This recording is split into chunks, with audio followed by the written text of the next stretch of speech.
Cheers. Cheers, fellas. Cheers.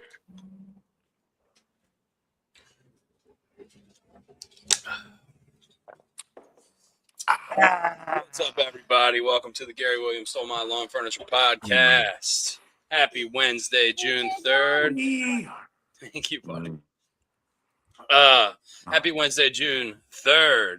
And welcome to the show. We're here together. And we got a minion over here being goofy. I can hear him. I can see one. I can hear another. Oh, man. How we doing today, Wednesday, June 3rd, Brian? How's your week going? Doing fine. Weather's pretty nice out here. How was the travel for you guys? Good for me.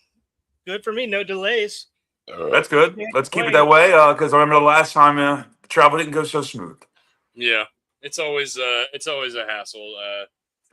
I'm sure traveling with the little one, I'm sure is always a little bit of a, it can be a nightmare. But anyway, we're here. We've got one big happy family in this house, and it's going to be awesome. We're playing some golf a little bit later. We're going to go to lunch. Mom made a lasagna. We're going to throw in the oven later. So we got all kinds of plans. We might do some card breaks today. Yeah, we got some upper decks, collector's choice. We got some upper deck stuff. We got tops. Bunch of unopened card packs from like 1994. What? Yeah. What? Okay. Give me the backstory on this. We might be doing some retirement. Okay. We also found a group of Pokemon cards too. We got a whole bunch. Oh man, Roach is gonna be upset with the Pokemon stuff. Shit. Dude, I wish I could move the camera right now, but I've been going through like our old stuff. Yeah. Good. Michael Jordan cards. A couple Michael Jordan cards. Look at this. Look at you guys. I mean, I have a whole Tupperware thing full of baseball cards behind me that is like 3 feet high and 5 feet wide that I've been going through. Yeah. What? Where did you find these? I mean, were they lost? My mom doesn't get rid of anything, and obviously the baseball card stuff she's not going to get rid of just because until we go through it. So it's time to go through it. Yeah. So it is. And I texted my buddy who I played college ball with, who now has a card shop. And I'm like, because we were always like, all right, maybe we should leave these complete sets unopened. Maybe they're worth more that way. And he was like, no. He goes, and he gave me a couple like guys. He goes, dude, there could be a couple whales in these packs. All right. So we're gonna do a couple card breaks today. I think we might do a couple more over the week while I'm here, while Dusty's here too, and we'll just put it on social media. Not necessarily like a podcast of it, but we'll just record it. Yeah. So we'll do some cool stuff. Well, we got a lot of stuff to talk about other than the cards too. The Orioles have won 8 out of 11. Myles Garrett got traded to the Rams. Odell Beckham's a Giant again. We got all kinds of news to get to. Biggest news, of course, is Odell Beckham being a Giant. I'm joking, of course. Has he even played football in the last 2 years? Why is this? I don't think so. Why is this even a news story? He's got a minimum deal, and he's like, so he has to make the team. I guess it makes sense that it's a news story because he's a famous New York Giant. But why I started on this. But yeah, what do you guys want to get to first? You want to talk about the Birds? You want to talk about Myles Garrett? I feel like Myles Garrett was at the forefront of the sports week, right? Yeah, I want to talk about mistakenly sat on my glasses and now they're bent. It's fun. Oh, okay, nice. That's all right. How pissed do you think Jared Verse is right now? Not happy. He woke up and realized he's going to be he's got to move to Cleveland. Well, he's from Dayton. He's from Dayton, Ohio. He's from Dayton. Well, I guess that makes sense. That'd be nice to go home, but you just woke up in sunny California. Yeah. And now you're going to be spending your winter in Cleveland. You look like a jet. I'm telling you. I took a cat nap because I got on at 11 thinking you guys would be on at 11. You changed to 12, so I'm like, all right, no problem. So I took my glasses off, laid down on the couch, and rolled over on them. Yeah. Stupid me. That's all right. We got to get a little tape job going in the middle there. That'd be great. Like Dilbert or whatever that cartoon was. Yeah. I was watching Rookie of the Year at work the other day because it was slow. It was the first time I'd seen it in forever. And the guy, Daniel Stern, the guy that's also in Home Alone, the guy who's Marv in Home Alone. Yeah, Marv, yeah. I was looking him up because I was like, I wonder what else he's been in besides this movie and Home Alone. And he was the voice of Dilbert. Didn't know really? That. Yeah. Great tribute. I was like, that's crazy. I never knew that. He did so much animation work, I guess, like voice acting. But when you just said that, it reminded me of him. I don't know why. That's the first Dilbert reference ever on this. Fantastic. I think that is the first Dilbert reference. Yeah. Big day today.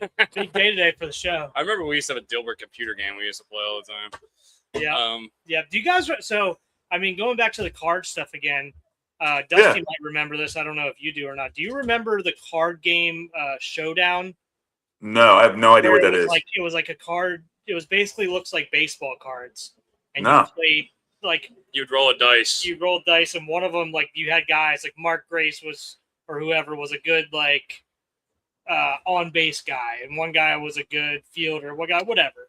The higher roll you got, and whatever it said on the card, like if you roll a 5+, then you get a double, or a 7+, then you get a triple, and it's different for each card. So I was going. I mean, it sounds fun. Yeah, it was fun back then.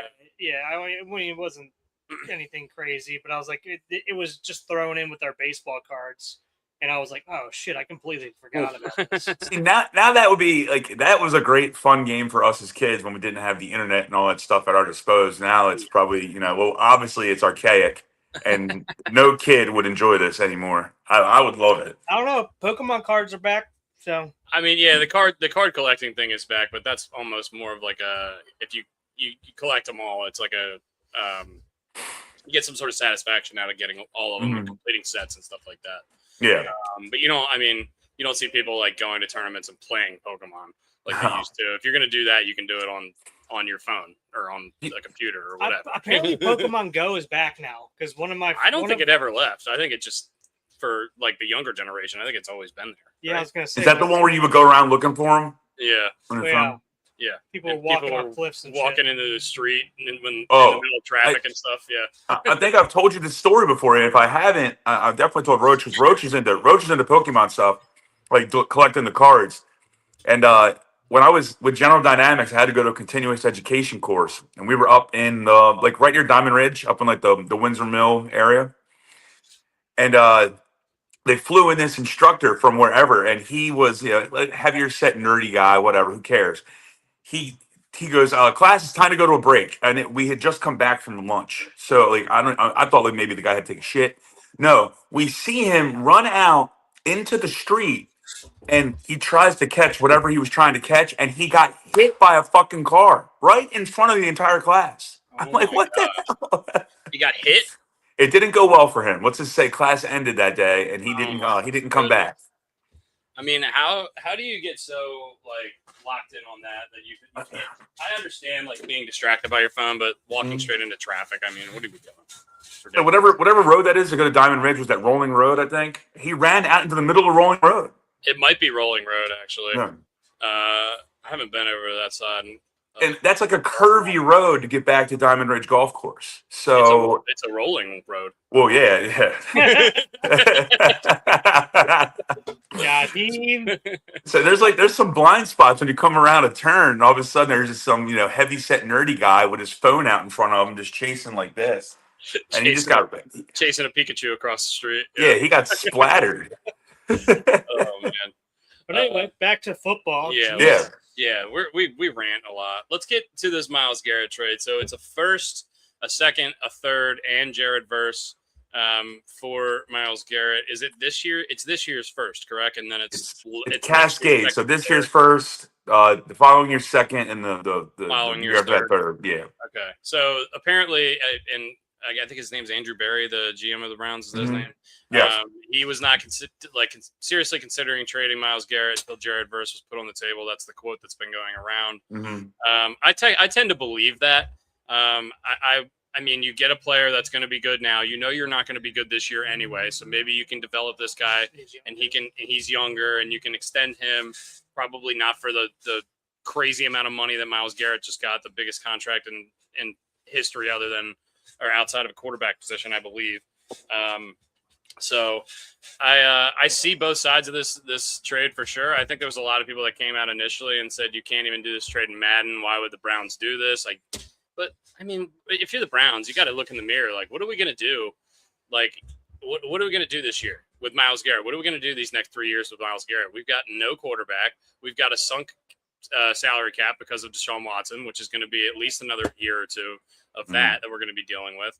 I like getting the assets now. If I'm the Browns and on the Rams side, you get, one of the best defensive players we've seen in the last 15, 20 years. So I like it. I like the trade from both sides. Was your perspective leaning one side or the other, or what did you guys think? What you got, Brooks?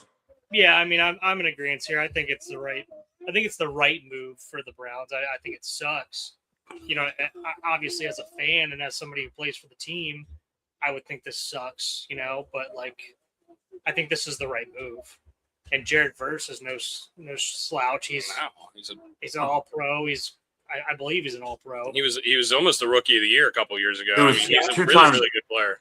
Two-time Pro Bowler. Yeah, and he's been in the league 2 years. So there you go. He's younger. You got a first-round pick possibly next year that you can go after a quarterback on. Hopefully. Yeah, I mean, I think this works out for both sides. Maybe I'm wrong here, but that's just kind of how I feel about it. I mean, it depends on how the picks go, right? I mean, it's always going to depend. Every trade's going to be judged ultimately. At the end is you're going to find out what players you get at those draft picks. But realistically, I mean, you get a couple more darts to throw if you're the Browns. And also, once again, you're not going anywhere this year or probably next year.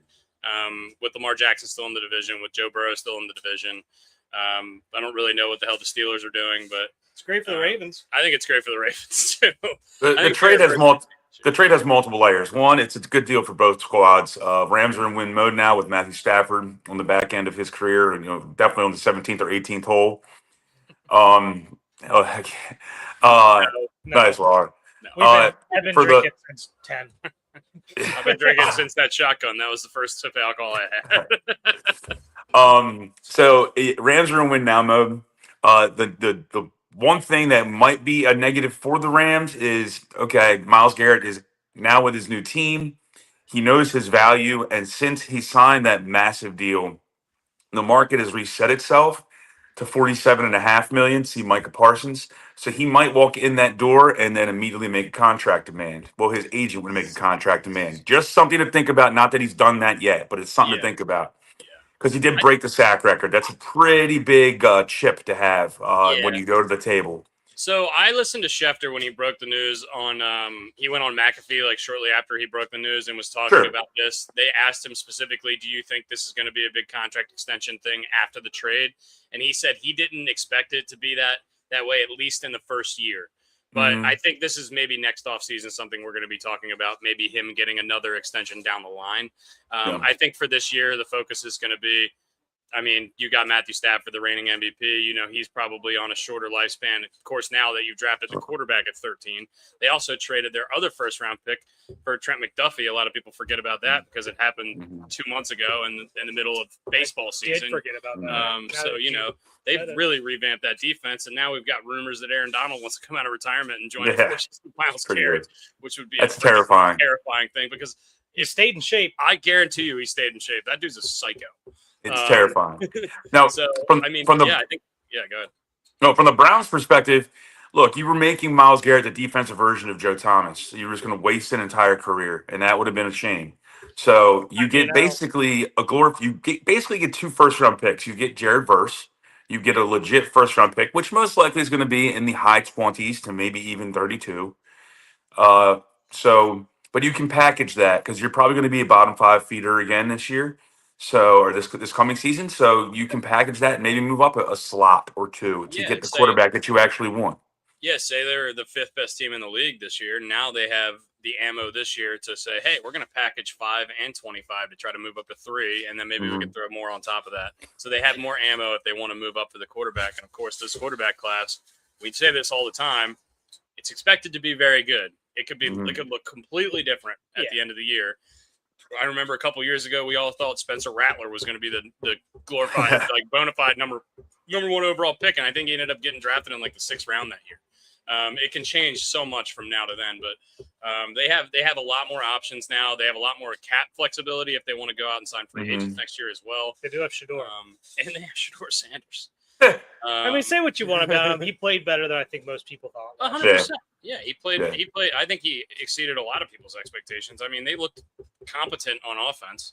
And their defense is good still. I mean, I know Jim Schwartz isn't there anymore, but their defense is good. They drafted the rookie of the year.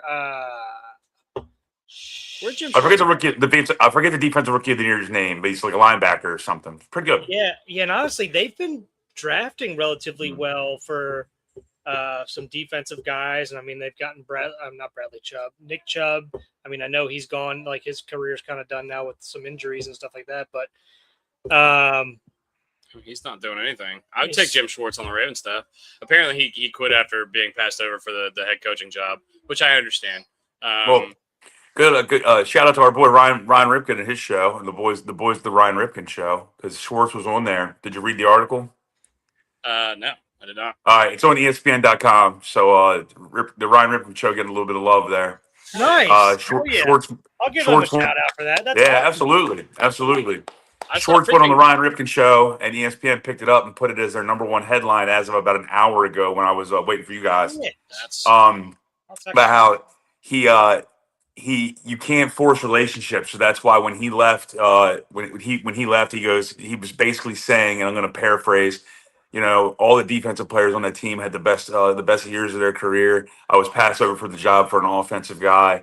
So he said you can't force relationships. I wasn't going to stay on a staff where I was forced to basically be there. So it's pretty good information. Yeah, and he's one of those guys. He knows he's going to be able to get a job wherever he wants. Maybe not as a head coach, but certainly as a D coordinator, he's proven his worth 10 times over. I mean, taking that team that basically had no juice and actually giving them some life last year. And he won't be out of the league this year. I mean, he's going to be like, he can do what Vrabel did and become like a special assistant. And just like when Vrabel went to the Browns, believe it or not, the Browns, he went to the Browns with a special assistant, just like hitting guys with those big arm pads, doing running back drills. Yeah, I watched a little bit of his interview with him yesterday, just like what I could. Mm-hmm. I mean, I'm always in and out. When he's on, I try to pop in and say a couple things. Yeah. See, those are going down nicely, huh? Nice and smooth. There you go. It's extra warm, so I'm trying to drink it quicker. The funny thing is, I just took these out of the fridge like 30 minutes ago, but we're out on the front porch right now. Yeah. And it's still stuffy out here. Steamy out here. We're not exactly podcasting from a sauna, but it's close. It's a lukewarm sauna. Is that your parent? Is that your house or is that? No, we're in Millsboro at the folks' house. We have this little kind of like sun porch, like a sunroom, like screened-in sunroom kind of den-ish area, which I'm surprised you can't hear the traffic going by. It's well, between that and Banks riding his trucks around right now. Yeah, I can hear the Banksy. Well, only when he talks. He's been riding his trucks around because it's his birthday this week, obviously. So he's been getting spoiled like crazy. Got all of his birthday presents when he first got here, so he's raced him around. Right now. And Dusty just got here like an hour or so ago. Yeah, so he's been hyped. He's been hyped up. I got you. Dusty's here. But it's a good deal. It's a good deal for both sides. I'm excited to see it. It makes the Rams, I mean, obviously the odds-on favorite, and that is dangerous. And if Aaron Donald comes out and what he said on McAfee, right, or what he texted McAfee, got me thinking. He's definitely in shape because he's posting workout videos still. That's terrifying. Have you seen the training he does? He does like knife training for his hand movements. That's what he would wax on. The reason he had such good hands at the point of attack, like on the offensive lineman, is he would do like legit like Green Beret type knife training, and he would use real knives and like fucking. I mean, it was fucking crazy. You should watch. Look up Aaron Donald knife training. Oh well, he's a nut. Guess who trained with Aaron Donald? Who's that? Jared Verse. He trained with Aaron Donald. And apparently Jared Verse said that the training was so hard he almost quit it. Yeah. So I feel bad for I guess I don't feel bad for him because now he's got Myles Garrett on his team. I was going to say I feel bad for Braden Fisk, who also got taken out of Florida State the same year. I believe the second round after Jared Verse was taken in the first round by the Rams. And I think Braden Fisk ended up being pretty close to winning Defensive Rookie of the Year, and maybe he won. No, it was Verse for sure that won. Okay, yeah. So I mean, Braden Fisk is no slouch either. I think he had a really good first couple seasons there. So I mean, the odds for the Rams went from 8-1 to win the Super Bowl, which they were the odds-on favorites before this trade. Now they're plus 650, so 6.5 to 1. Mm-hmm. So moving that far of a number is pretty crazy, especially considering how short their odds were to begin with. But it's all going to depend on the health of Matthew Stafford. And we said this last year. We at this time last year, we were talking about Matthew Stafford's back and is he going to be able to play? And then he ended up having the best season of his career and winning the MVP. So, I think this is classic Rams. Fuck them picks, right? Without a doubt. Without a doubt. Yeah. Another trade that we got to talk about, even though we kind of knew about it for a couple months, the A.J. Brown deal.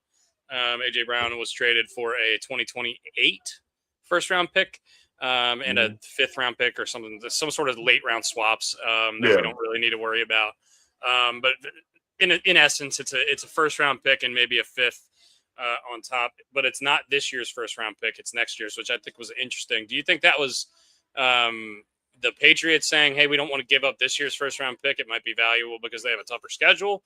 Or do you think that was kind of just like, hey, we're not going to give you – or maybe it's the Eagles saying, hey, we project you to be worse in a couple of years. Where do you think that the line was drawn there? That's an interesting thing. I think they didn't want to give up 27. They didn't want to give up the 2027 pick because of how strong the draft is going to be. Even after the quarterback is supposed to be extremely strong. The 2028 draft, no one knows what the hell's going on in that. And the Patriots came from a place of strength in this because they wanted the player. The player only wanted to play for Mike Vrabel, so they didn't have to budge on anything. And everyone and their mother has known A.J. Brown has not been happy with the Eagles for, well over probably 18 months now. I mean, the Patriots can be like, hey, go ahead, try to offload him somewhere else. He's gonna bitch, moan, and whine and not want to go there. Yeah. So I was just interested in that because, of course, the Patriots had the last place schedule last year. They had incredible success. They win the division. So now they get the first place schedule this year. Plus last year they were playing, I think, weaker divisions.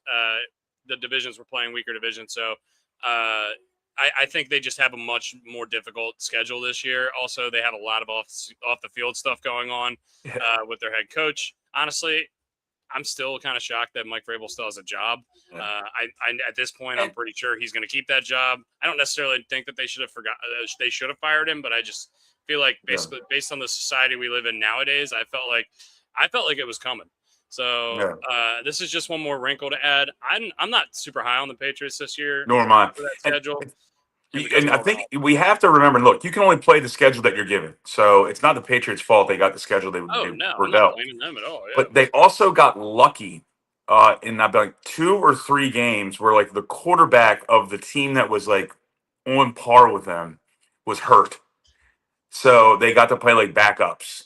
Yeah. And once again, it's not their fault. They played who they had to play. But they remind me of the Redskins from 2 years ago. Yeah, where they went to the NFC Championship game and then they laid an egg last year, or the Orioles 2 years ago. Yeah.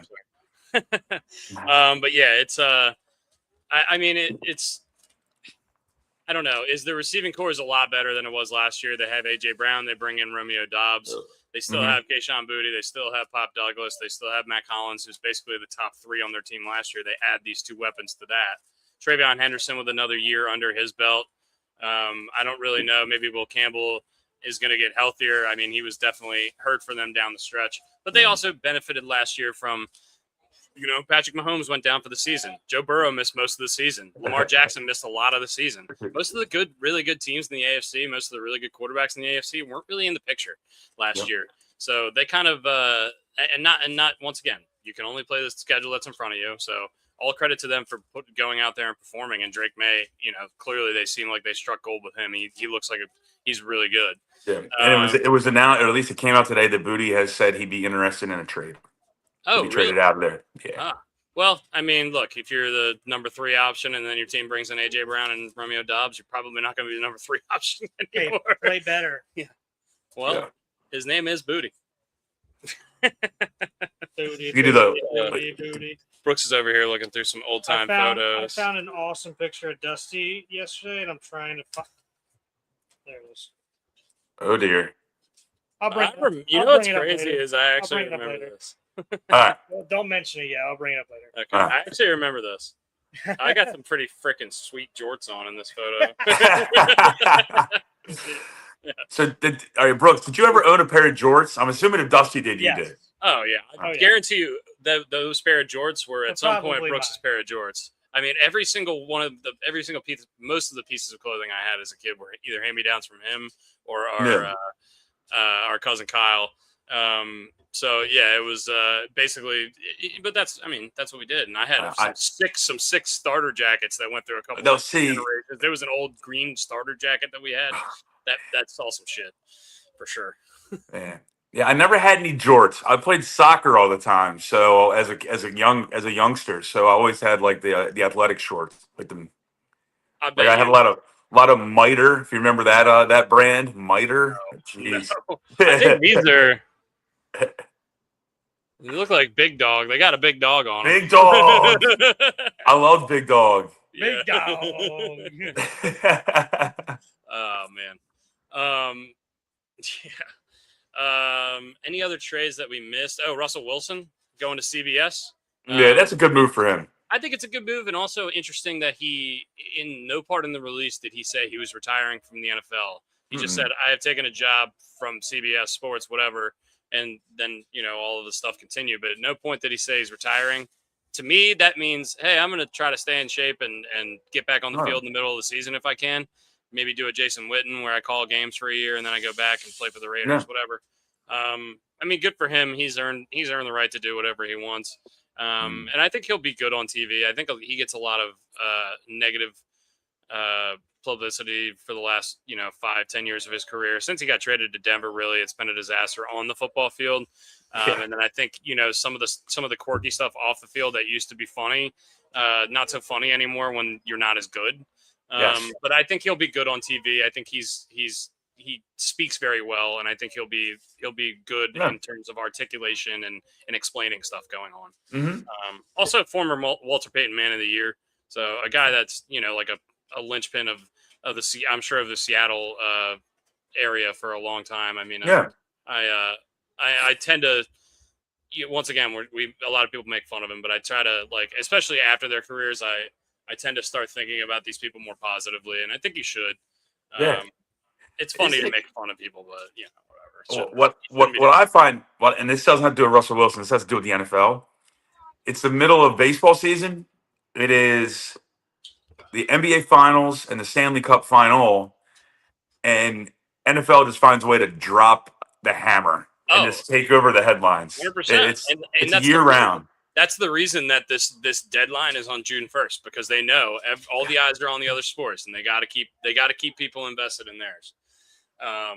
By the way, the game 1 of the hockey Stanley Cup last night was phenomenal. Awesome.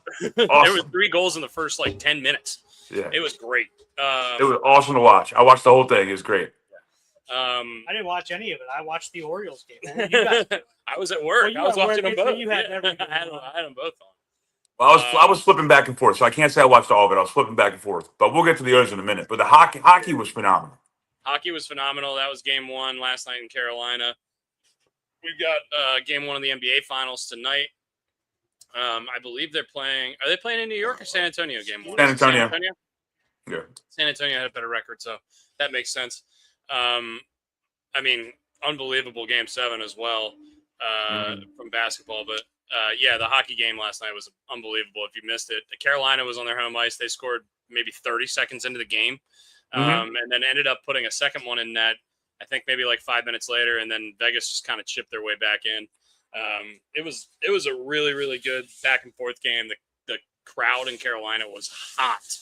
And I'm sure when they go back to Vegas, it's going to be the same way, because that Vegas crowd is awesome. And apparently going to a game in Vegas, a hockey game there, is like going to see the freaking Rockettes or something. And they put on that's an opening of openings. I mean, there's no one beating that. They have a full medieval times show before the game.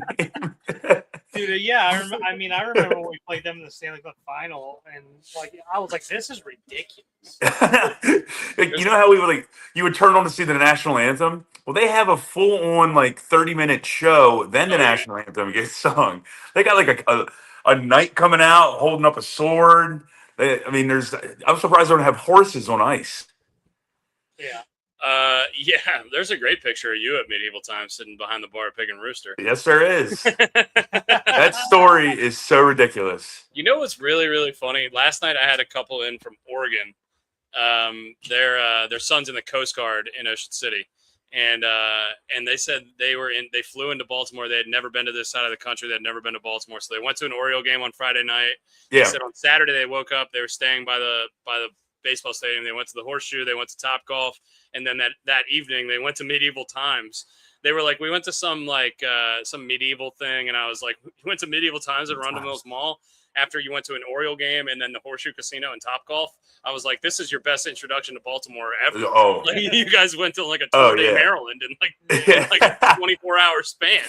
And then they came down to Ocean City and they were at the Green Turtle last night. Jeez. Which was funny. But it's, you meet people. Because I went to Arundel Mills 2 weeks ago.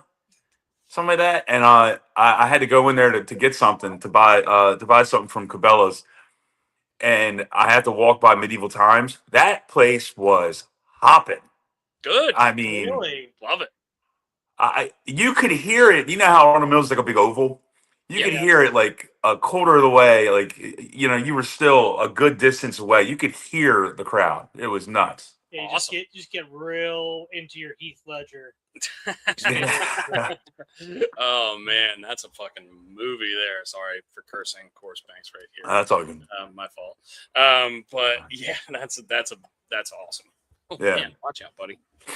Don't fall. Yeah, but that picture behind Pig and Rooster's bar is still there, and I get asked questions about it a decent amount. Is why am I a 19-year-old? I guess man, I am an adult at that point. I'm a 19-year-old adult getting knighted at Medieval Times, and I swear, thank you to my wonderful family for slipping the king of 50 and embarrassing me when I had to come up to Medieval Times for my cousin's confirmation. I've never been there. I want to go, but I've yet to go. It's a lot of fun. I mean, now I got embarrassed by my family because they just wanted to play a practical joke on me. Because when I was standing in line to get knighted, the kid in front of me was Banks' size, and the kid behind me was a little bit bigger than Banks. So, just to give you like an age range, and then there's me, and you're like Andy Reid. You're playing Randolph-Macon baseball. I'm a college first baseman, and I'm standing in front of Tiny Tim and Banks. And I got the knight. So you have to get down on a knee, and the knight's there. And the knight, the king puts the sword on my shoulder, and he goes, "You're only 19. I'd serve you a beer." I swear he said that to me, all because my dad slipped a 50 to the whoever was running that. I was like, let's embarrass my son. That's got Andy Reid like the punt kick pass thing. Yeah. I wish there was a photo of the kids in front of me and behind me. I wish there's a video of the entire thing. I know. But it's. I think I went maybe like 3 or 4 years, about 3 or 4 years ago. It's a lot of fun. You went. You went recently, dude. We went with a couple families that they had kids, and we went and just you get a meal. The kids enjoy the heck out of it, and it is entertaining for all ages. A flagon of ale, or like you get a crown. Just a crown. You can't get like mead. Or can you get like a giant turkey leg or something like that? Oh no, yeah, that's like it's a big piece of chicken. I've seen that. Like a goblet of soup. There are no utensils because there were no utensils in Medieval Times, hence there aren't utensils at Medieval Times. Dude, you get the right crew to go, and you just you pregame it at the bars. And I'm gonna be sitting there just yelling at these fucking people. Yeah, that probably sounds like a nightmare. Everyone chooses their sides, and then you just root for them like they're your favorite. It's gonna be. Team. It would be like the Malice. It would be like Malice at the Palace, but oh yeah. Oh, you fucking suck, Purple. All right, if you here's your fun fact of the day. Here's your story time with Brian Rogers. We actually know the guy who used to be the White Knight, Ryan Penix. He was the White Knight. He would ride around the horse, do the jousting, do like the thing where they go around and like collect rings off of like these stanchions. But it's fun. Ryan Penix. Ryan Penix is his name. Penix's brother. Now, it's spelled like that, yeah. But his name is Ryan. Now he's in like construction or something. Interesting. Yep. That's interesting. All right, enough Medieval Times talk. Let's get back to sports. Let's talk about the Orioles. We've won 8 out of 11 now. Watch out. Hey, don't let us get hot. Yep. It started off so frustrating last night You because bring up 11, 8 and 11. 8 out of 11. 8 out of 11. Do you know when 11 was? No. The Ben McDonald speech. Oh, was it? No way, really? We are 8-3 since the Ben McDonald speech. Love it. But what does this say that we started? We got hot when Ben McDonald left us to go to do the College World Series stuff. After we got swept by the Rays. Yeah. Well, now he's doing the College World Series. Yeah. Games, Well, I mean, I think we're I don't know. We're probably 4-0, 3-0 since he's gone to the College World Series. Something like that. And by the way, the Brian Roberts and I forget the other guy's name. They're not doing a bad job. I enjoyed listening to them. Yeah, they're okay. I didn't get to listen to the game. I was at work last night, so we just had music on. We didn't have sound. Don't get me wrong. I love Brian Roberts, but he's probably not my favorite. He's not even. Yeah. He's not Kevin. It's not Kevin Brown and Ben McDonald. He's incredibly green. I mean, I've only heard him call maybe 5 to 10 games. So I mean, it's one of those things where you got to feel it out. I'm sure he's not calling minor league games trying to get reps in or anything like that. He just got hired because he's Brian Roberts. Right? He does. I'll get to Randy here in a second. He gives great insight because he's got the knowledge base and he's played the game recently. And then also, good for Kevin Brown. He's getting a lot of traction now on ESPN. He gets so much media attention. If you turn on MLB Network, they always take the Orioles broadcast because they love Kevin Brown. Well, he's I can't speak if he's on MLB Network, but we were Deli and I were just sitting around, dicking around. There was nothing on TV one night, and we were watching the women's softball game, like Alabama versus Texas Tech, and he was the announcer. Yeah. He was the announcer of the Women's College World Series, and so he'll be on tonight when they start the final series. I can't remember the young lady's name for Texas Tech, but she was going on like 200 pitches thrown that day or something like that. I watched a lot of the college baseball regionals and the college softball just because there was not a ton on otherwise during the day. And I mean, these games are freaking awesome. They're competitive. They're great. Shit. And they're back and forth. Like I watched, what was it? It might have been, it was West Virginia playing Kentucky. West Virginia had a crazy baseball weekend, by the way. Yes, they did. That West Virginia-Kentucky game was unbelievable. West Virginia was up like 5-1, and then Kentucky was up like 11-6, and then it was so back and forth. The game was great, and then also they should have had a camera. They should have had like a split screen. They should have just had a camera that focused on the Kentucky fan section. If you kind of pick up what I'm putting down, a lot of strong librarians there, a lot of strong ones. All right, and they were playing at West Virginia, so the section wasn't too big. Yeah. Hey, we know. We've been down to UK for Keeneland. We've seen it. It's a woo. The Morgantown Regional was hopping. Let's say. Nothing against Morgantown. Sean Floyd's going to kill us.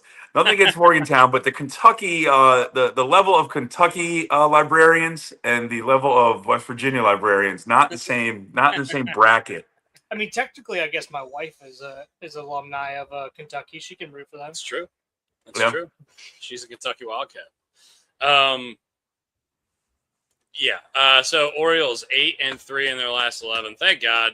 We really needed a spark, and it was frustrating in the first inning yesterday. Taylor Ward gets the leadoff walk, and then Gunnar hits the double off the wall, and then we pop up and strike out and fucking break our bat straight to the pitcher. Straight to the pitcher. And we get no runs out of it. And then immediately Boston hits a triple, gets a sac fly, and they're winning 1-0. And I'm like, oh my God, same. Like, here we go. Kobe Mayonnaise had a freaking great at bat and put one over the wall. And then a couple innings later, Pete got to one. Did you get to hear? Once we get a lead when we got Rico Garcia, I mean, it's over. Did you get to hear any of the sound, Dusty? No, not at all. Okay. I didn't listen to it at all. I watched the highlights this morning, so that had sound, but it was a mix between two of the broadcasts. It was all right. So Colby Mayo, he's coming up to bat, and they get on there, and all three. What's her name? Michelle, the woman with the eyebrows that is with the Orioles. Melanie Newman. Melanie Newman. I don't know why I wanted to say Michelle. Yeah. They go to her and they bring up how Colby Mayo had been carrying his engagement ring around with him in his backpack for 6 months, and he finally proposed in Boston. Yeah, he finally proposed in Boston the day on their off day on Monday, and so right after they show a nice photo of him down on his knee, they come up with like the DraftKings odds of bet to hit a home run, and it was plus 625, and whoever the guy is that's in the booth with Brian Roberts was like, I'm putting my money on him to hit a home run. 2 pitches later, see ya. I'm like, yes. This is going to be our day now. Now we got it. I love there's nothing better than like an organic call of a home run. If you're just like, I feel like he's going yard here and then he goes yard. I feel like, I mean, Chris Davis went yard so many times that those couple years that he was really, really good. But I remember like a couple times I was just like, I just feel like he's going to go yard here. And then he would just put one over the wall. And it's the best feeling ever, especially if you're watching the game with your buddies and you say it and everyone hears it and they're just like, you called it. You called it. Yeah. We love love. We love love. On this We love love. I mean, there's got to be a correlation here, right? Like if he was walking around with it, and now he's been the hottest hitter on the team for 2 weeks. His confidence is up. I think that translated. He got some confidence, you know. He's the hottest hitter. They were having some fun with it. They were like, Kobe said that after he proposed, he felt like he had a load off his back, and then Brian Roberts was like, maybe the ring was weighing him down. I was carrying that backpack around or something. Like they were having fun with it. It was a lot of good times. And again, apparently she was at the game as well. She didn't fly home right after getting engaged. She's staying for the series. So that's cool. I can't imagine carrying around an engagement ring for 6 months. Hold on. He said somebody said that Kobe had a load on his back. Jesus, dude. Oh, jeez. Jesus. Couldn't. It's a family show. It's a family show. We actively advertise that it's not. It's not. It's not a family show We at all. click the "Is this for kids?" No. when this gets uploaded. Yeah, it was. It's great. It's great to see the Orioles playing good baseball again, and I'm sure the Boston fans are frustrated as shit. I think they're like 9-20 at Fenway Park now this year. Not good. Not good stuff going on in Boston. Going to Brooksy's point there about for kids, my dad was going to physical therapy for his back, and I think he might have been going to a chiropractor. And the chiropractor apparently knows me. My dad can't remember the chiropractor's name, which is stunning because he goes to him. But the chiropractor knows me and knows about the podcast, so he would put it on in his office.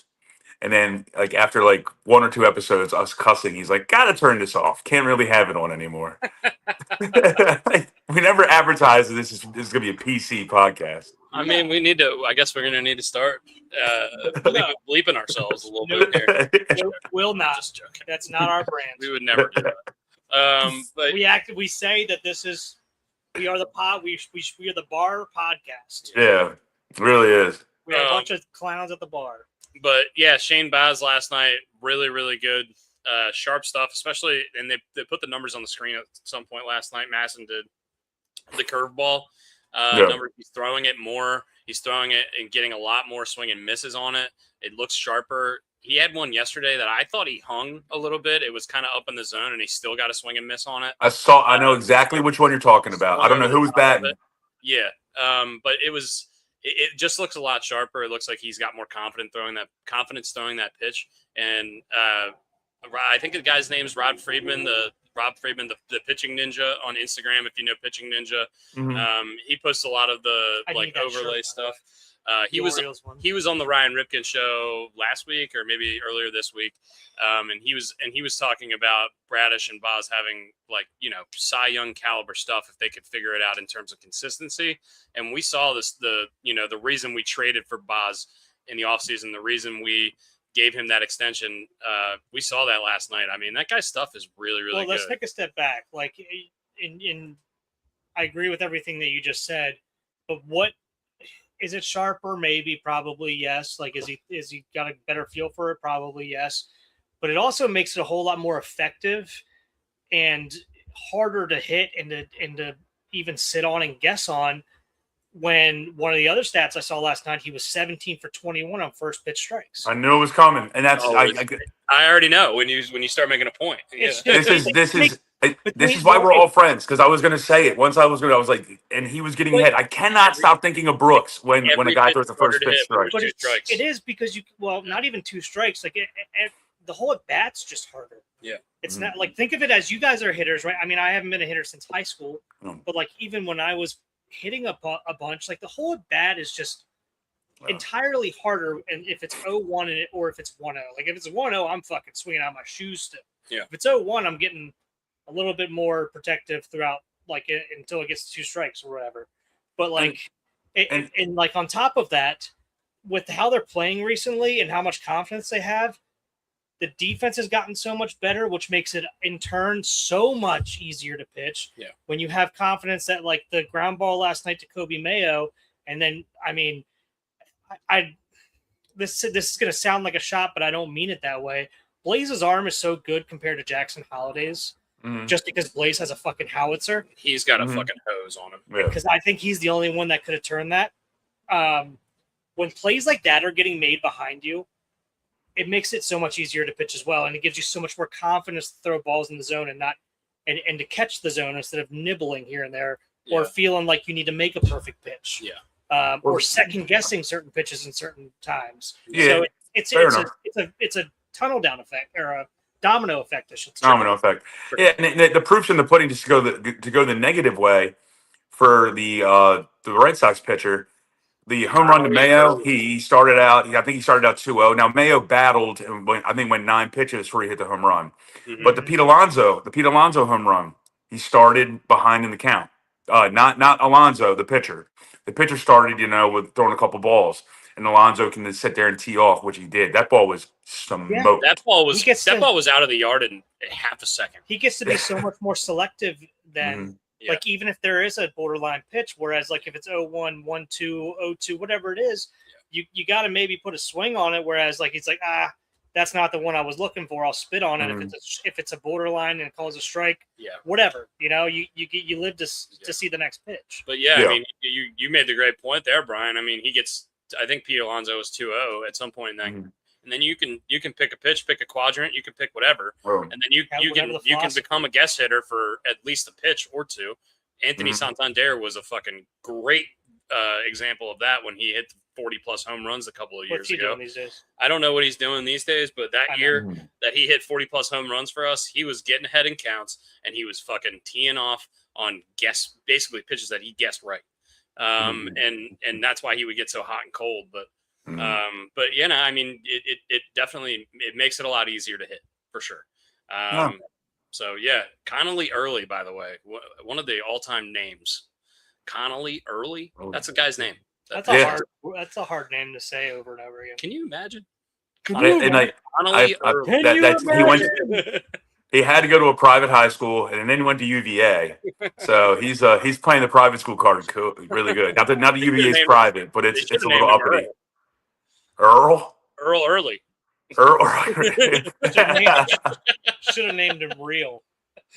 Well, did you guys see the picture? Come out of this game. I think I sent it to you. Did you see the picture I sent of Victor Wembanyama holding the baseball? By the way, no. Can you imagine the freaking eephus pitches that guy could throw? Oh my god! Grab that. He was. It looked like Andres Giant holding a beer. Yes, that's what it looked like. This is how it looked. It literally was like this. You could hardly even see the baseball. See the ball. It was ridiculous. It's ridiculous, dude. I wonder how many baseballs he could put in his hand. Remember that picture? Was it Mike Mussina could put like 8 balls in his hand and hold them? I know what you're talking about, but I don't think it was actually. Mussina. Ben McDonald has a picture like that because he's got abnormally large hands. Yeah. But it's not the picture you're talking about. I know who you're talking about. And it's gonna bug the shit out of me. Yeah, I didn't mean to do that, but why did I think it was Mike Mussina? I don't know. No, it's either one. Dusty's gonna light it up. Oh, yeah, I got you. But it's good to see the Orioles that are getting on track. And who's throwing today? Randy Johnson can hold 7 baseballs in his hand at the same time. 7 baseballs? Yeah. Which is crazy. This picture, here it is. Randy Johnson. Look at this picture. It's fucking crazy. That's good. I got you. Jesus. It's a circus freak. 4 straight Cy Youngs, by the way. Who we got tonight? Who's throwing tonight? Tonight, I mean, last night was Boz, so it should be Bassett. Should be Bassett. I will confirm that right now. I wonder who's pitching for them. Although their starting rotation has been rough. It's Toll for them, Peyton Toll, who's actually been probably their best pitcher so far this year. Oh no, that is. He's good. I think he's young. He's got a mustache. You'll like the mustache. I'm just grabbing another one of these. Be right back. Another southpaw though, so it's probably the lineup's probably gonna look pretty similar to last night. I don't know if you'll see Jackson. I don't know if they want to give him 2 days off in a row, but He's not really that great at hitting lefties. I'm sure Basayo played last night. I doubt he plays tonight. We're always matchup driven, the Orioles, so it's going to look a little different. Who's kind of taking a little backseat for a little while here? Who's that? Jeremiah Jackson. Yeah, I mean, for sure, and it was always going to happen. It was always going to happen, especially now that Blaze has been, for lack of a better term, blazing hot. Blaze was fucking 280 right now. 275. Been really good, especially in the last week and a half. Was really big in that weekend series we just had. So I've loved what I saw out of him, and he's been playing better. Jackson Holiday is back, of course. So Jeremiah was always going to get slotted back to the bench unless he kept hitting like he was doing at the onset of the season. But what are you going to get out of a guy that I think was he a Rule 5 guy or was he just a guy that I think he was Rule 5, yeah. I mean, look, we got a lot out of him at the beginning of the season. I think he was, up there in terms of like April players in the month. And of course he's fallen back to earth a little bit, but that's okay because he's not supposed to be an everyday player. Exactly. And the guys who are supposed to be playing better are playing better. Pete is playing better. Adley's been pretty consistently good the whole year. Taylor Ward's been pretty consistently good. Yeah, Adley, you're right. But Blaze has been picking it up. Even the Moo Man, I mean, 2 straight walk-offs a couple weeks ago, or what was that, last week? Oh, yeah. He went in for a pinch hit last night. He didn't end up getting a hit. He had a great double the other night, like a couple nights ago, to give us the lead or tie it or something like that. Yeah, he's one of those guys that's really streaky too. So, I really hope he can get hot and just have a nice month.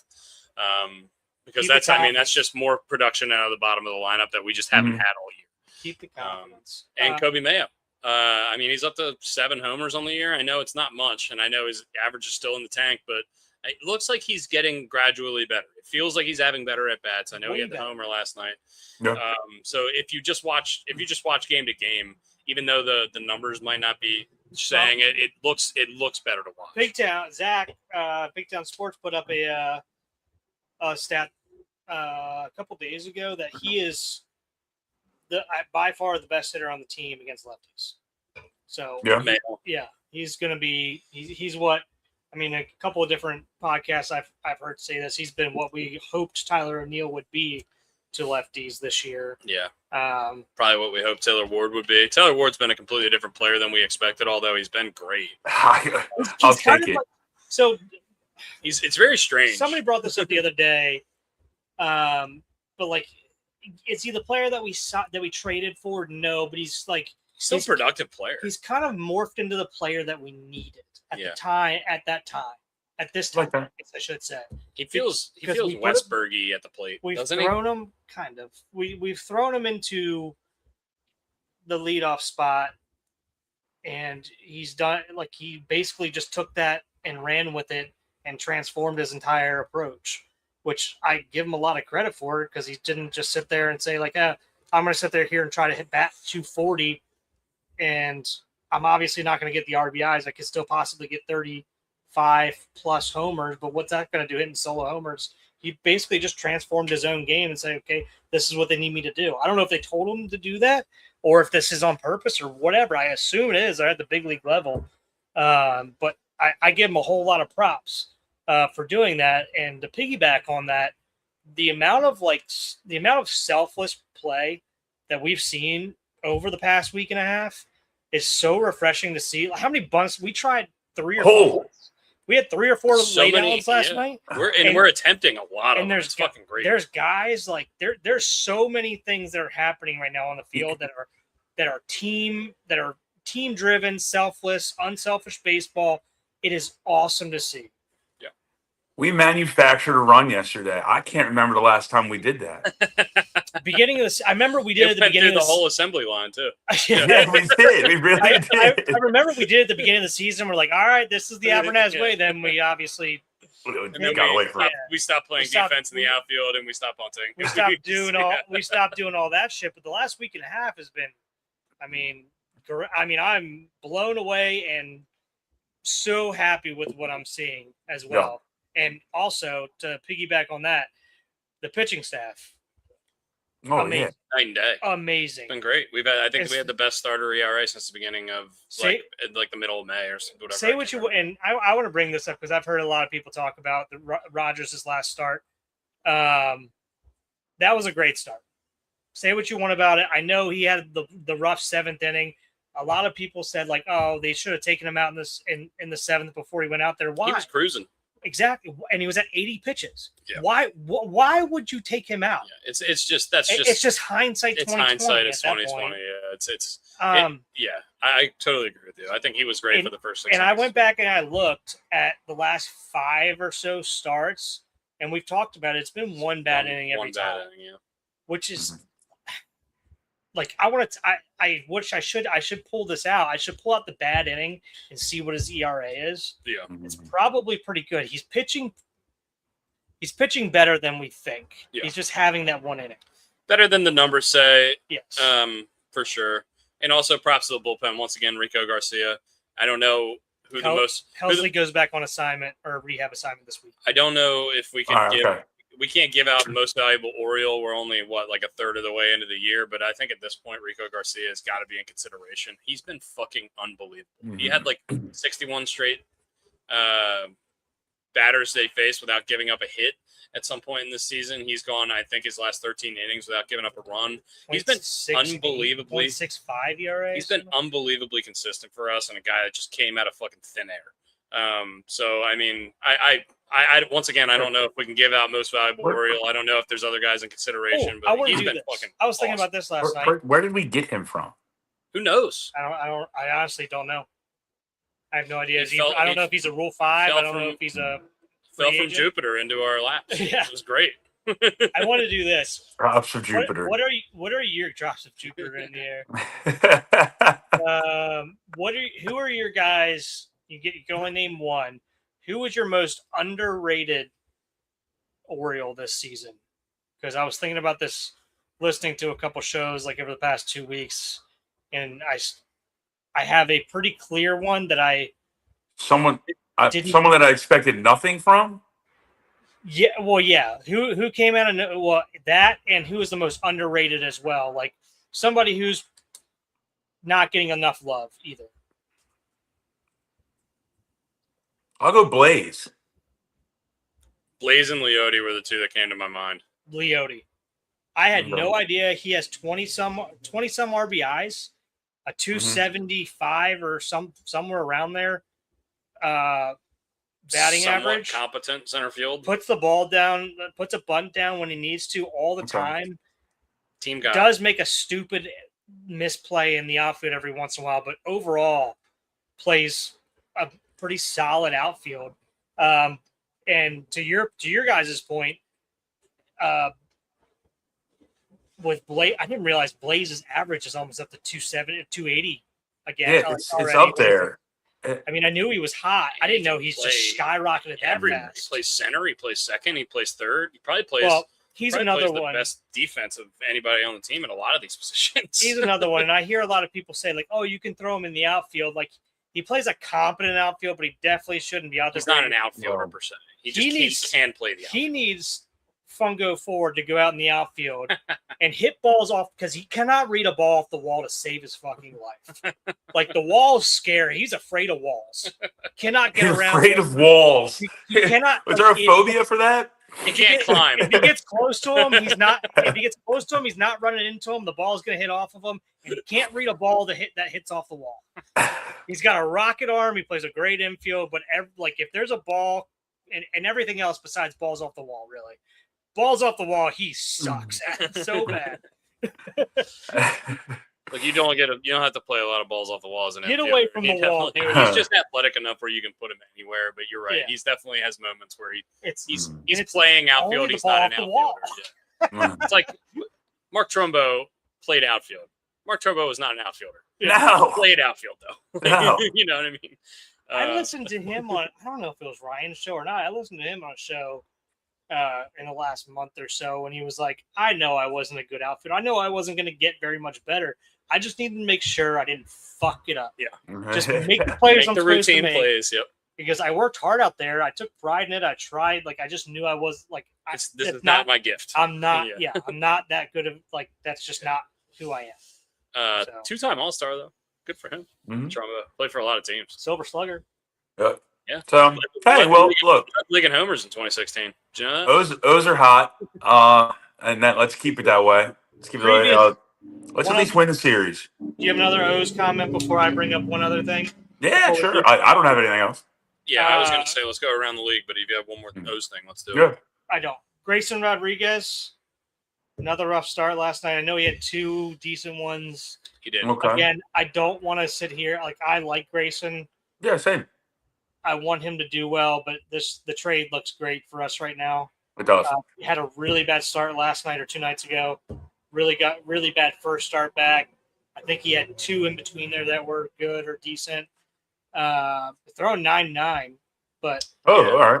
I noticed it when I texted you guys maybe like a week ago that he was on MLB Network starting. I watched that game because I was at work and it was slow. But he's getting rocked. And and some guy named Wensiel Perez or something like that took him deep, and I was just like, some guy I'd never heard of just took him deep. But he was sitting like 98, 99, which good for him. Heck yeah. Yeah, but I mean, he's making rehab starts basically in the majors. I agree. Yeah. So it's tough. It's tough to judge, but I don't know. It's one of those things where I don't wish badly upon him at all. Once again, but I mean, if he was, he's just one of those guys that he had all the talent in the world, and it just seems like it kind of, and he still does.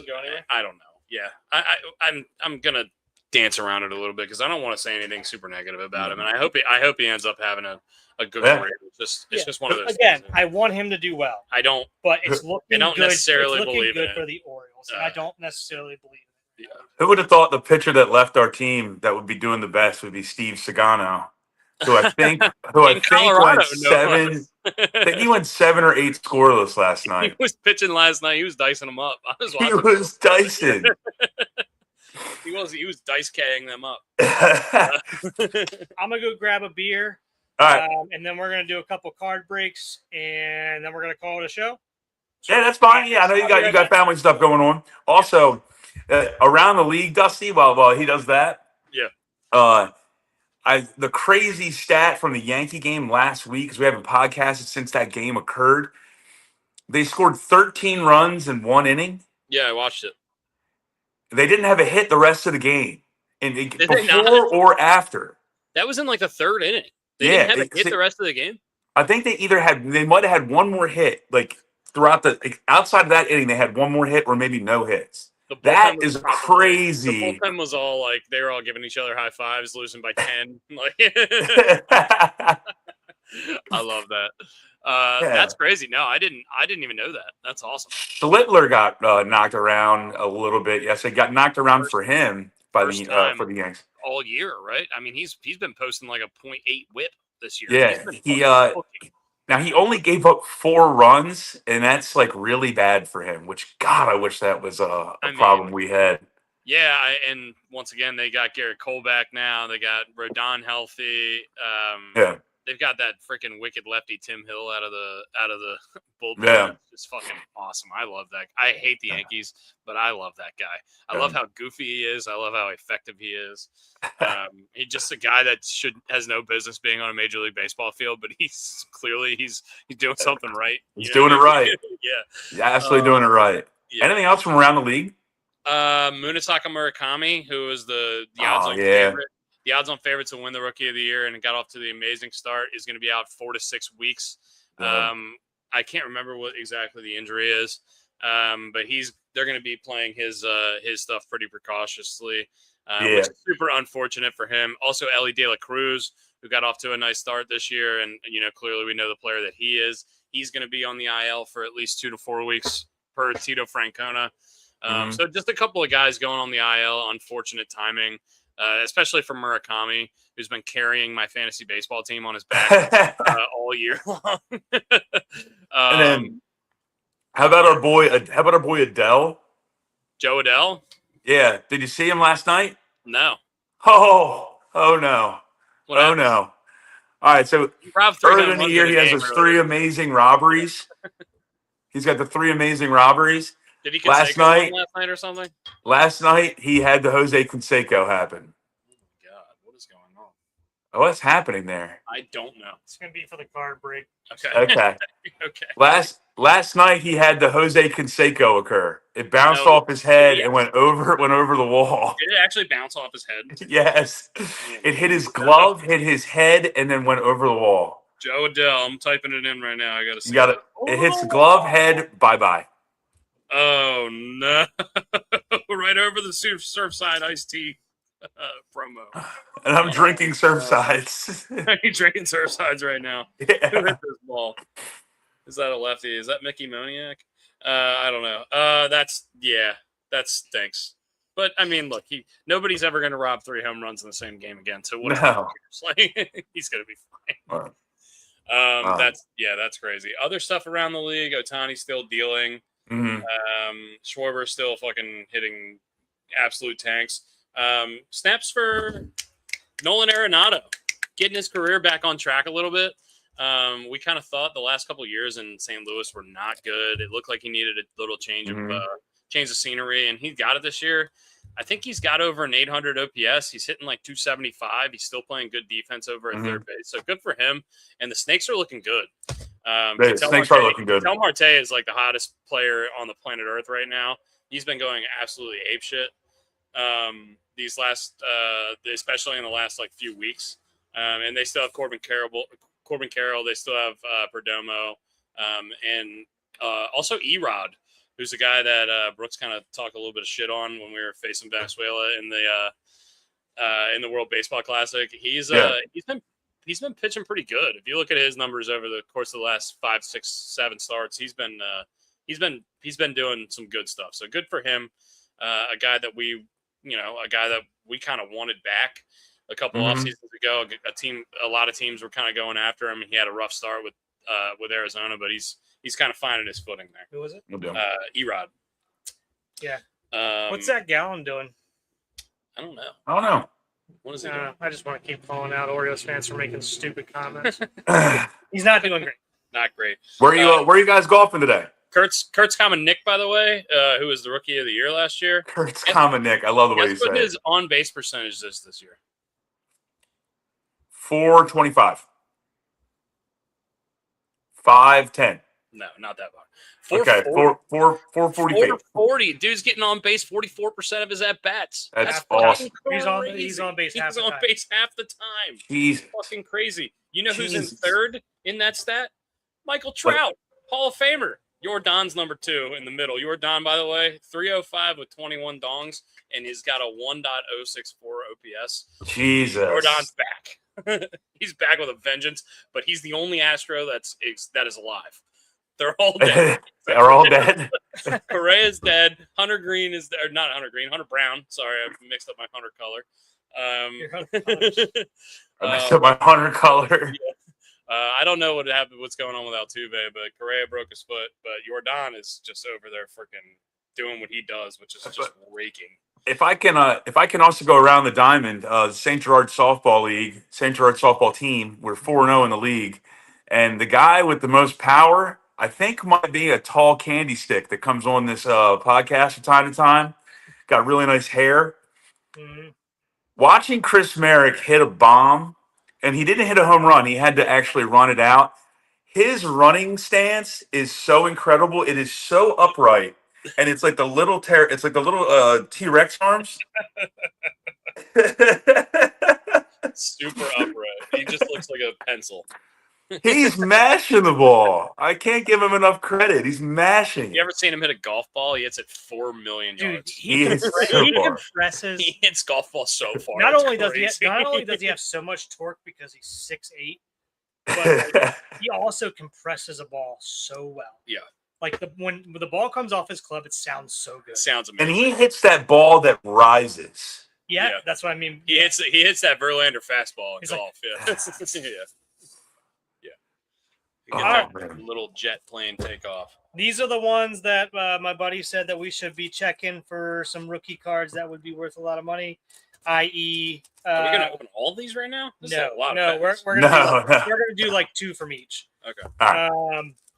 First, this one is Upper Deck Collector's Choice from 94. This one is Upper Deck Collector's Choice from... What year is this one?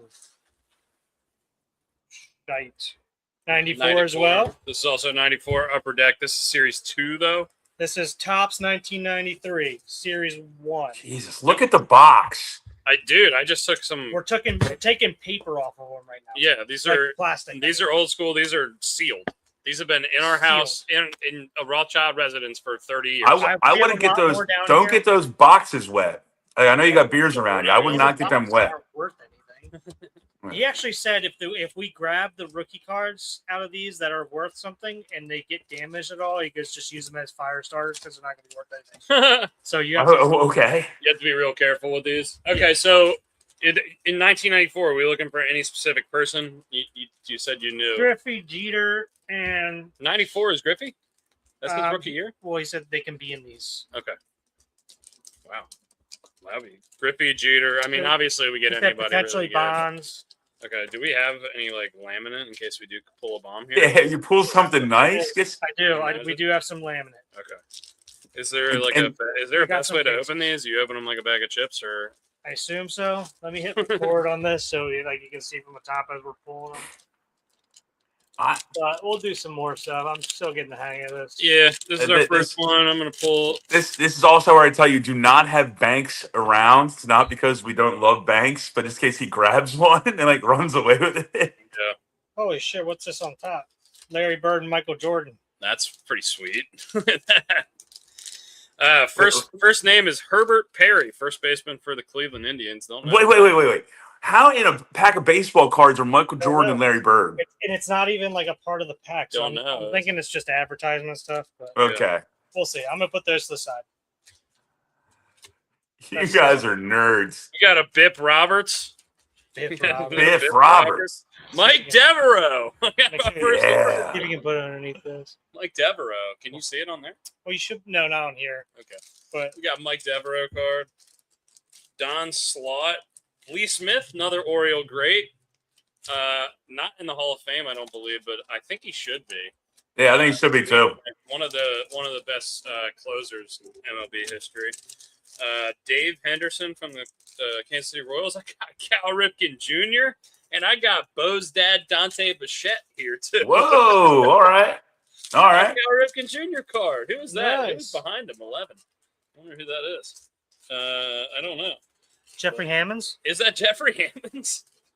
Oh, I don't know. I don't see what's number up. 11. Is Jeffrey Hammonds?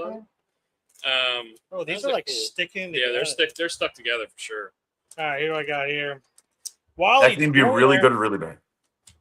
Got Wally Joyner, Ken Caminiti. Ooh, MVP award winner. I think that year. No, 93. Cleveland Indians, Manny Ramirez. Yes. That's a great one. Hell yeah. That might be. Is that his rookie year? 94? I don't know. I don't think so, but I'll look. 96, he was like... Yeah. Shit, this might be a rookie card. Manny Ramirez, rookie. Yes, rookie class. In 1993. Look. Keeper. Class. Wow. Keeper. That one. But it also came off a little bit. Yeah. But we'll see. Shit. We're bad at this. Yeah, that's not his rookie card. Jack Armstrong. I got Roger McDowell. These are sticking. Some humidity got to these. I can hear them. Kenny Rogers. Oh my God! Look at this Kenny Rogers card. Yeah. He looks so young. Jeremy Burnett. Kenny Rogers. Burnett. My goodness! The hair on Kenny Rogers is golden. Greg McMichael. Can we get coaches in this? I want a Bobby Cox card. Oh, that'd be great. Bob Wickman. Bob Wickman. If you can get a Jim Leland card, that would be killer. David Segui with the Orioles. Got an Orioles Segui, baby. Who else did David Segui play for? Seattle, yeah. Greg Olson, Oriole? No. Scott Erickson with... Oh, my God. The Twins? Probably the Twins. Twins here. And Tino Martinez with Seattle. Oh, Seattle. Nice. Tino Martinez with Seattle. All right, let's do a couple more of these, and then maybe we'll do an immaculate grade. We're doing immaculate grade, and you got family time. Yeah, we got family time. We're gonna do all kinds of stuff this afternoon. We've got golf. Blast Minor. Don't know who that is. Blast. The guy's name's Blast. That's a sick name. Orel Hershiser. All right. Got an Orel Hershiser card. Also not in the Hall of Fame. Oh my. Got a wins leader card here. John Burkett, Tom Glavine, and Jack McDowell. Top 3 wins getters. Okay. Yeah. That's different. Triple card. Domingo Jean. Don't know who that is. Bill Gullickson. These are names. Bill Gullickson. Greg Harris. Oh yeah, these are stuck together. Daryl Whitmore for the Marlins. Mel Rojas.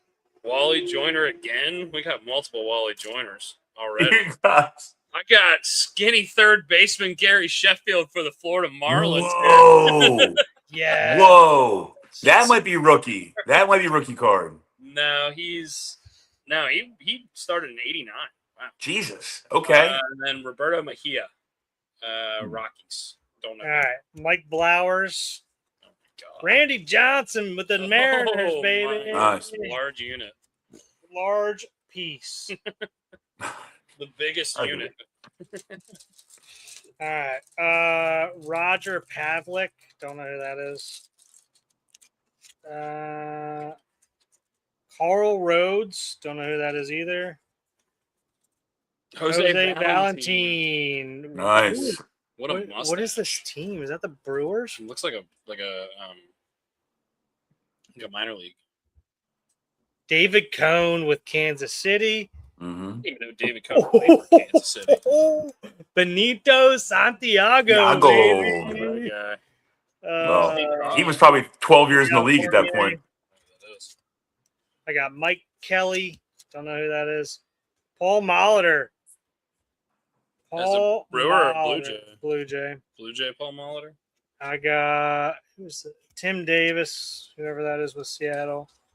I vaguely remember that name. Wayne Gomez. Jose Valentin card was sweet. While we're doing this, let's get an immaculate grid going. Good. Just because it's fun to name old baseball players while we're opening packs, right? Glass. The guy's name Glass is incredible. Glass now. Wait, this 1993 Topps might have this. So you can get the rookie cards in these packs. Is that what he said? Yep. I guess that was like a promo they did. That's cool. Well, yeah, that's where you would find any rookie card. Well, I know, but I mean, I thought you had to open pack from that year, from his rookie year. You know what I mean? Did they put like premium players rookie cards into packs? Oh yeah. Kind of thing. So like, if a guy was a rookie in '93, the rookie card would be in the '94 box. Yeah, like if he had a really good rookie season, maybe in the '94, like as an extra incentive to sell them, they would put the rookie cards in there. I don't know if that's. I'll tell you, I don't know. But Brooks is going to be our resident typist here. That's fine. You gonna share the screen? Yeah, I will. Don't look at it. Don't look at it. I saw San Diego, but that's the only thing I saw. Share screen. You got your timer. I got it. You're gonna be typing like that? Yep. All right, perfect. You ready? I'm as ready as 3, 2, 1, go. San Diego, Detroit. Don't like it. Prince Fielder, top middle.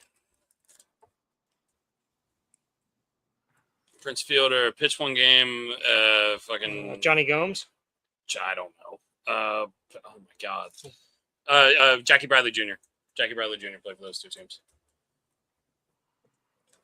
San Diego, Boston, Adrian Gonzalez. Plus 41 bottom center is Robin Yount. Robin Yount. We got Tony Gwynn left, bottom left. Yep. Tony Gwynn. Pitch one game, 40 career WAR, Randy Johnson. I don't know. Detroit pitch one game. Who's the guy had the imperfect game? Galarraga. Andres Galarraga. Galarraga. Just don't pick the batter. Yeah, Andres Galarraga. Armando Galarraga. Galarraga. Yeah, you're right. Pitch one game for Boston. Tim Wakefield. Mike Timlin. San Diego and Detroit. I don't like that one. Flaherty. No, he was LA. Fernando Rodney came to mind immediately, but I don't know why. I don't think that's right. This one killed us. Oh, wait. It's killer.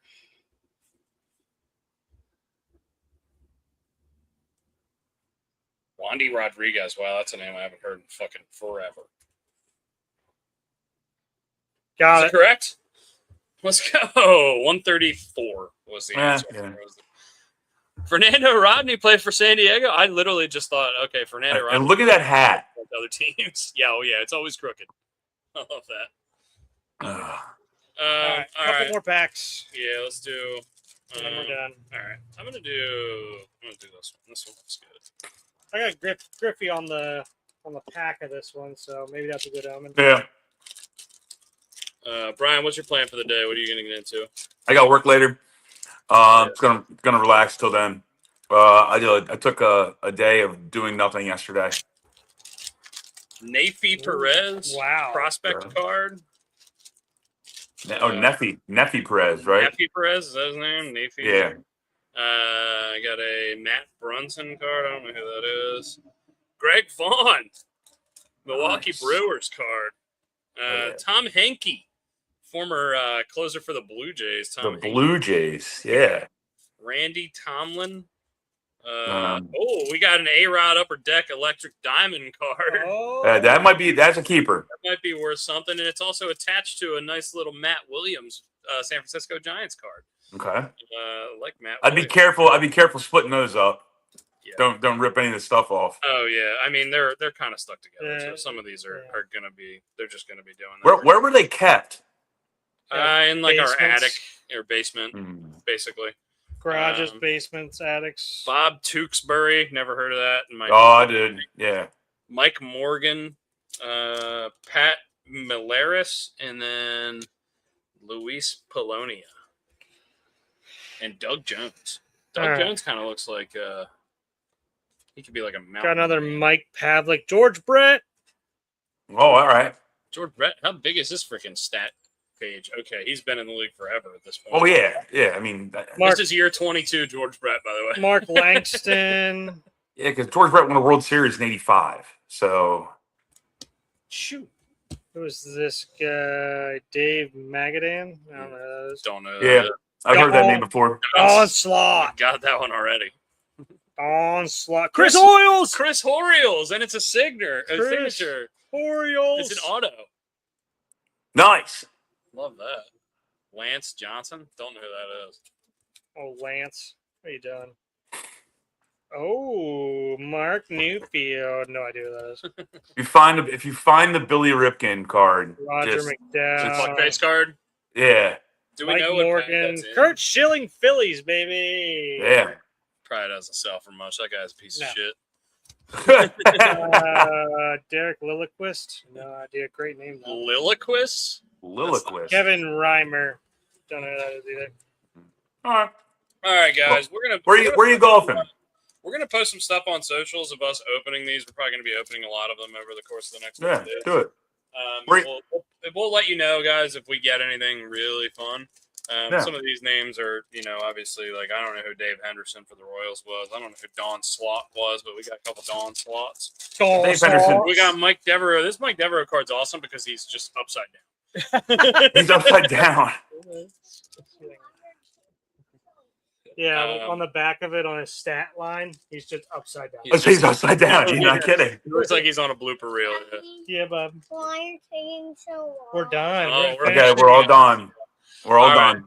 Guys, all right, hey, have fun golfing, boys. And then we're gonna get some golf in a little bit later. We're gonna hang out with the fam the rest of the day, though. So. Yeah, and let's just take tomorrow off. Why don't you just have fun with family? Cool. That's the plan. If we have some time, maybe we'll go live. But yeah, let me know. But just take tomorrow off. I got nothing going on tomorrow. But so if you guys randomly, want to go late night or something, let me know. But have some fun. Yeah. All right. We appreciate you. We love you guys. Thank you for watching. Thanks for hanging out with us. Kevin Brown. Look for Eric. Oh, Kevin Brown's a good card. The announcer? We love you. No. See it. We love you, Brian. We love you guys. Love you guys. Love you guys. See you, boys. See you.